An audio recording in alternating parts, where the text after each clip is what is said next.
everyone. Welcome to Meet Your Toastmaster podcast. I am Toastmaster Neoman from Ja Allen and Corner Toastmasters Club. Today we have a very special guest from Mathugalpur.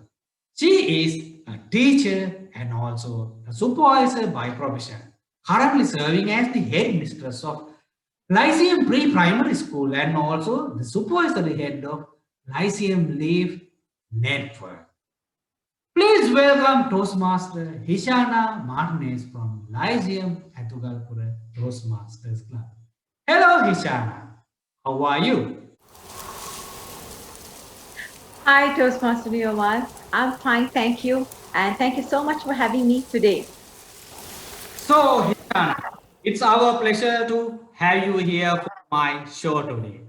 I know that you have 20 years of experience in teaching and also you are specialized in childhood and adolescent psychology. So I'll take this opportunity to bring you valuable questions. Well, let's start with child's early development. So now tell us how important are the early years of a children? Just explain us. Yes, Toastmaster Neoman. The early years are the most important years in the human life. Why is that? It is because the child's brain develops to 90% in the first 5 years. So, therefore, as parents and as teachers, it is very important that we give a good surrounding, make the necessary environment suitable for the child to learn skills. Because 90% of the brain is developed, as I told you before, in the early years. So there are so many neuronal connections that happens in the brain networking. So can you imagine there are about like 1 million new neuronal connections happen every second in the first 5 years. So that is really big. It's really huge. So we need this, once these connections take place, we need to keep them strong. And to keep them strong, the child needs to do certain tasks, improve their skills throughout. And then only this new neuronal connection stay strong.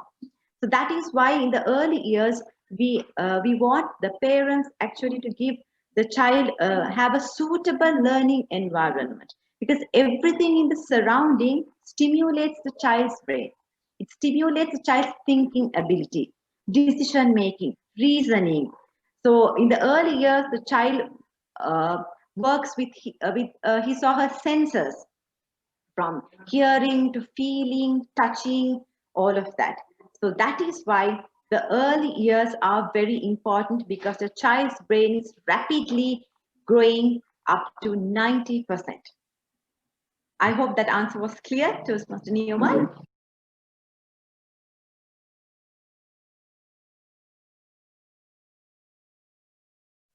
Very impressive. Extremely important facts about early childhood development. Now I would like to know growing up happens on different stages. What are the stages in early childhood development and how important they are? So when you consider the stages of development, now different psychologists have come up with different theories. Uh, like Sigmund Freud has the psychosexual stages, then Piaget has these different other stages likewise. So since we are with the parents and with teachers, I would like to emphasize on Piaget's, the stages of development. So when you take the stages of development, we have the sensory stage of development, pre-operational stage of development, operational stage likewise. So I would like to emphasize on the pre-operational stage, like if you take from 2 to 6 or 7 years. Now this is the age that the parents are trying to send the child to a nursery school, and the child is gradually starting to change the environment from being at home, going to school, a transition. So this stage actually, the child starts to look at the world in a very symbolic way, using objects and pictures to recognize his world. And also, children at this age are very egocentric. Egocentric means they think only from their perspective. Everything is for themselves. that this is not that the child is being selfish or anything. This is the common nature of the child at this stage, from like 2 to 6 to 7. They start thinking from only their perspective. They do not have the ability to think like someone else. So that is why in that stage, we teach them role play. We tell them to play house and act like mommy and act like daddy, so that they can have a smooth transition from this egocentric stage to the other stage. So then they start learning to think how another person would think. That is why in that when they are in the nursery schools, they'll be they won't think, they only think of themselves. They'll be crying, throwing tantrums. They will not bother who is watching them or who is around them, because everything is centered to themselves. To add more into that, I also have experienced a strange behavior of children. There are some children those who have a lot of toys, and if someone visits their house, a kid try to play with a toy that is not in use. What that child does, he throw away all of his toys and come and fight with that kid for the same toy. Why they fight for the same toy? He has lot of other toys. So many options. Do you have any insight on that one? It's going to be a really interesting fact. Yes, actually, things like sharing, caring. Now, I told you, child's brain is developing very in a very speedy manner in the early years. So it's not only the cognition part, but also the social skills. We need to teach them. So social and emotional development is also very important. In terms of sharing and caring, it all initially starts at home. So whenever you need to be a role model for your children, because children learn from what we do, right? So a basic example would be, now if your child gets a chocolate or a sweet, you need to tell the child that we need to share it among everyone. And when your child does serve you a piece from what the child has, always say thank you and accept it. Because if you don't accept, he or she would feel like, I gave to my mom, but she didn't want it, so anyway she doesn't need it, so there's no point of me sharing. For that, you need to practice that at home. Let your children see you sharing. You bring one fruit, you cut it into 4 or 6 and share it with everyone. What has really happened, nowadays, what I see is that if there are two children in a house, if the parents would bring two things and give two chocolates, two apples, likewise. So each one gets one, right? So then there is no need of sharing what you have, because what you have is all for yourself. So we need to break that pattern. Give one and tell, okay, you need to share it with your brother. You need to share it with everyone else at home. Sharing is a lovely thing. You talk about these good habits in your house while having a meal, not allowing child to just sit in front of a screen and then gobble up the food. No, you need to have good family conversation. You need to likewise, and always keep telling the children what happens when you share, what are, why is it good, things like that, so that they know that this is not something that you do and you get a reward out of it, and after the reward is over, okay, that's done. No, this is a lifelong lesson, lifelong practice you need to do. Likewise, polite words. Say thank you when you get something. Say use the word please. Keep encouraging. Unless you, that means the parents or teachers, keep practicing this, you can't let children dictate terms to them and say, no, you got to say thank you, you got to say please. If you are not doing it, I don't think they are going to do it either, right? So you need to be the role model and example at the first place, and I am 100% confident that your children will follow the footsteps. Speaking about children, you can't forget about mobile phones.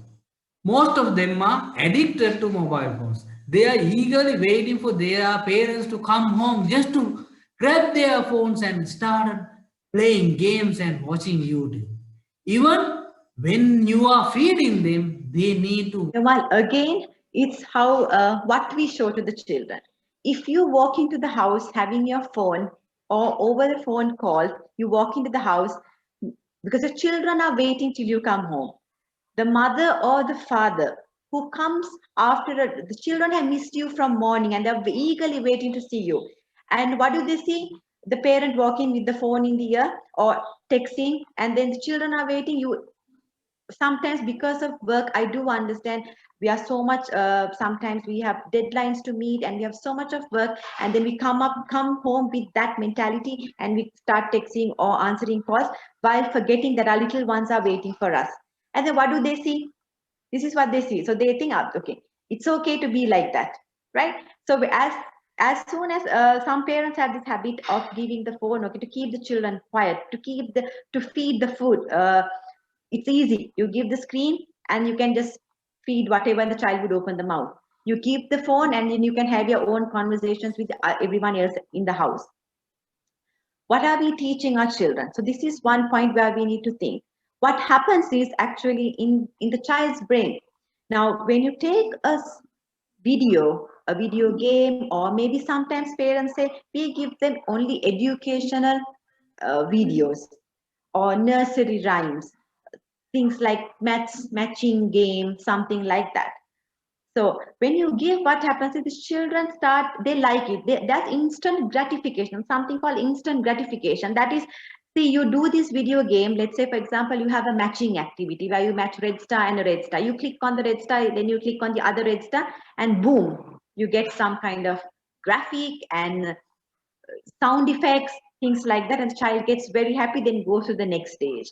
So sometimes parents think, okay, great, my child is doing this activity, and uh, it has really improved. What happens is, in reality, when the child goes to school, to a nursery school or to the mainstream school, what happens?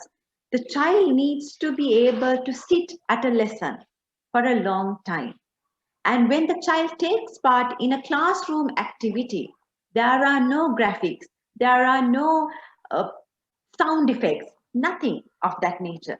Now the child's brain is trained for what? For all this instant gratification. The no sooner the child says the right answer, there's some kind of boom effect and lights and sounds and all of that. But that doesn't happen in the normal classroom, because you say a right answer, maybe the teacher would give you a star or everyone would just give a clap, and that is it. And sometimes you won't even get to say the answer because there would be other children who would blurt out the answer before your child. And then what happens? Child gets restless in the classroom because the child needs instant gratification. Child is not getting it. He gets restless. He doesn't want to stay in the same place, and then little by little problems occur. Now this is the side effect, I would say, an adverse effect of giving the phone all the time. Now, parents also need to understand that we can't restrict. Now, see, we need to let the children know that we work with our devices, because we work and we need to use it sometimes at home. So what I would like to say, we can't come home and just shut these things down, because sometimes we work from home. Nowadays, we work from home more. Therefore, you need to tell the children, we have work, so we need to get connected with our colleagues at workplace, so we use this. So have a limitation. Okay, from 6:30, I'm going to shut my workspace is over, work time is over, and it's my family time. So your children know that when they grow up, they will work in the devices. And nowadays, because we have online schooling and things like that, children spend more time with the device also. So don't let that, they need to understand how to manage their time, how to control. Self-control is self-discipline. So you need to fix timetable. Okay, today my virtual lessons or my phone time is over after 6:30. It's family time, it's prayer time, or we need to worship, things like that. You have a family routine. So, and we have our dinner by 7:30 or 8 o'clock, so no devices at that time, right? So the children know it's okay to have devices, but you are the control of the device, and the device is not the control of you. That is the difference, because we can't say to the parents, don't even keep a phone near to the child. It won't happen. You can, no, nobody can do it. Me as a parent, I can't do that, because when I work, but I tell my family knows, like, after this certain time, mom won't have the phone or she won't be on the laptop, so it's family time. So then when they grow up, they know how to use their time wisely. So they will also have the same pattern. I do my work, my device time would be over at such and such a time. My TV time would be over in such and such a time. So they know how to organize themselves and self-discipline. So all of these comes together because we live in an era where we cannot stay away from devices, right? So we need to let our children know how to use it wisely. And especially don't let your children get addicted for those reasons I told, because in the real life classroom, your child is not going to get all of that. So then you may have issues in their pattern of behavior. I hope that was clear. It is crystal clear. So far, we have only talked about the children. Now, why don't we talk about parents also? Krishna, please share some insights about good parenting techniques and what are their responsibilities as parents to become a role model for their children. Actually, there are scientific methods of parenting as well. So new parents, they need to understand the parenting style. So if you take an authoritative parenting style, would explain why punishment is necessary, gives or offer clear structure like of and guidance to the child. Okay, gives clear guidance, is always there for the child and allows the child to learn from mistakes, things like that. So this parenting style is a very healthy parenting style. So then you have different other styles, very neglectful parents, like who completely neglects the children. So the children are just, they don't see to the child's emotional, social, no attachment, no, they don't see to the child's emotional needs. Then they avoid conversation. So you need to talk to your children. It is very important. When you talk to your children, look at your child's face and talk, look into their eyes and talk, make that connection. Then we have the helicopter parenting. I see that quite a lot nowadays.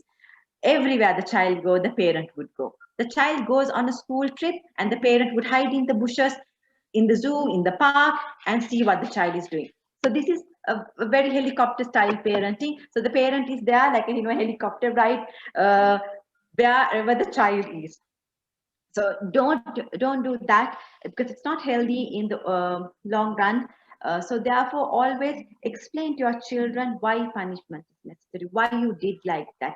Support the child emotionally. That's very important. Understand the child's emotions, because sometimes you see children may come after school, throw their bags, throw their shoes, and they would just don't care, and they just would rush to their room. At that time, don't just yell at the child, my God, throwing your things all over the place. What is wrong with you? Don't ever do that. Just simply wait and ask, Puta, did you have a good day at school? Did anything go wrong? How was your day? Because that is a sign where the child had a pretty bad day at school. Imagine you have a bad day at work. Are you going to come home happily? No, some emotion in your face is going to say something went wrong. And imagine at that time somebody yells at you as you walk in, your spouse yells at you as you walk in. How bad could it be? Likewise, the children are like that. So moment they come home, accept them with open arms, comfort them. If they are not ready to talk to you, don't go behind them asking why, and all sort of things. Let them just calm down and then just ask, how was your day? Is everything okay? What happened? Don't, as soon as the child comes in, don't ask, did you eat all your food? Like that. They're not ready to talk about it, right? It's not that most parents, they send a big lunchbox and all they want is, as soon as the child comes home, did you eat all your food? That's what they ask. Maybe the child was not in the mood to eat, and then, don't have you be very open to your children, understand their feelings, always be the role model. If you want your child to do something, you need to do it first. You need to set a timetable for yourself. This is my routine. So the child, gradually the child will also fall into a certain routine. Okay, after we come from school, we have our lunch, and then it's a relaxation. Don't keep on giving children, okay, after you come from school you need to do this, you need to do that, then you need to play. Now playtime is over, now you need to do that. And don't instruct, because children also need to just freely wait. They need to get bored, because during times of boredom, their creativity enhances, because when they're bored, they keep thinking, no, what to do, and then they come up with fantastic ideas. Let that boredom also be there, because it enhances their creativity, their thinking skills, right? Don't think a child is just sitting and idling. No, they're thinking, right? Support their ideas. When they say something, listen to them, accept what they say. Okay, if sometimes children become very stubborn, and they would want, they would want this, and they would see that and say, I want this, I want that. Tell them why you can't have that. For example, now sometimes maybe your child would say, I see several dogs. If your child really loves dogs, all the street dogs, maybe they would want to bring all the street dogs in. So we can't accommodate that, right? So then you can say what you can do instead. Maybe you can feed the dogs. Why can't the dogs come and stay in your house? Because we don't have enough room. I don't think that's a good idea. Think about it. Let the child reason out. Help the child to reason out. But we can feed them. Let's say the child wants something, something the child see on the road, and I really want it. You need to tell that why you can't get that, without saying you stubborn child and harassing the child. You can always explain, Puta, we cannot get this due to this reason. Maybe later, when there's a possibility, we'll try to get it. Or try to explain to them in a way the child would understand. When you're explaining, you need to know the child's level and understand explain in a way that the child would understand. Always see to the cues, that their behavior cues. What sort of behavior are they demonstrating? That you can pick up. Okay, my child is not having a good day. He's upset over something. Ask whether they want to talk about it, and they will open out to you. Don't by force try to get things, because children, they need their space as well. But you as a parent need to track, okay, this is what my child is going through. So you need to know, child should be able to come and freely tell you what he or she feels, because you are the world, you are that point of comfort that they come to. So we as parents need to understand that, especially their emotions. Okay, so that is very important. So you can read up on different parenting styles and see what is the best style for that suits your child. What is the best parenting style that I need to adapt in order to give my child, to raise my child in a very healthy way. Okay, so that is very important. And also the child's self-esteem. Never break a child's self-esteem. So that is why, because when they are very small, they live with a lot of fear. Because imagine you have to deal with people who are like twice the size of you. You need to look at them like that. Imagine if you have to live in a world with giants. It's like that. So that is why they're scared to walk. They think they'll fall. They want to cling onto your hand. They're out of fear. They are with fear, and gradually that they forget about it as they grow up. Those kind of fears are in their unconscious mind. They wouldn't remember those, right? So we need to give that support. When you talk to a child, go to the child's eye level and talk. Don't let always child look at you like that. I really like when parents and elders, we go to their eye level and talk directly, looking into their eyes. That is the connection. So try these tips. I'm sure it will make things way much easier, and you will have a very rewarding experience as a parent.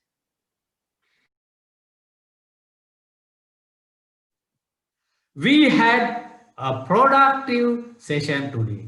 We talked about children, their childhood growth, their patterns, their personality, their traits, and their addictions. And last not least, we talked about how to become a better parent. I believe that you all had a wonderful time with us today. Thank you very much, Toastmaster Hisna. Thank you very much, my dear audience. See you in another day.